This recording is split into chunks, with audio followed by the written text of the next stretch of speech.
As somebody who manages inventory, I may have to order materials from time to time.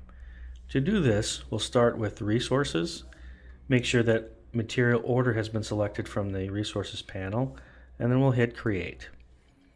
On the first step, what we're going to do is define the location or locations that we want to order materials for. I can include or not mobile locations.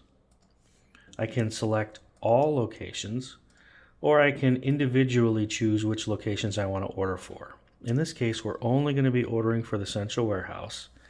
So I've got that selected. I'll hit next. In the next step, the system has gone through the central warehouse, or all locations, but in our example, it's just a central warehouse, and found all or identified all of the materials that have fallen below the reorder point and listed them here. On this screen, I can also add additional materials. If I have some material I know I need to order that hasn't fallen below the reorder point for a job or something along those lines, I can do that. I can also remove materials if for some reason I don't want to order them by choosing this X and selecting remove line item. And then the last thing that I need to do before I actually start committing orders or generating orders is to fix any problems. We have one problem identified here with this red stripe along the left, and that has to do with the fact that there is no vendor selected. On this step, all of the orders that we're going to be generating are specific to vendors. So this can happen for two reasons. One, I've never ordered this material before, and two, I've never set up a primary vendor for it.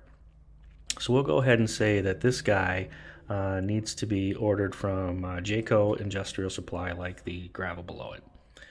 Now I'm ready to start ordering, and now since I've removed that one part, I'm down to 4 total line items that I'm going to order for today. So I'll select the vendors, Jayco Industrial Supply, and as you can see, the two that were for Jayco have sort of been isolated from the rest of the materials and been called out with the yellow highlighting. This right here tells me the number of materials that I'm about to order. If I'd like, I can either fill in an order number or a purchase order number. ABC123 is my purchase order in this case. And I'll go ahead and hit generate order. We get a little summary screen that says we've just created an order for Jayco on this date and our purchase order number has been put in. Shipping and tax you can fill in if you happen to know it, or you can do that on the back side as well. I'll hit close. Now I'm down to 2 total items remaining. Both happen to be for Napa. So I'll come back up here one more time, select Napa. Again, I can fill in the order number, purchase order number, those kinds of things.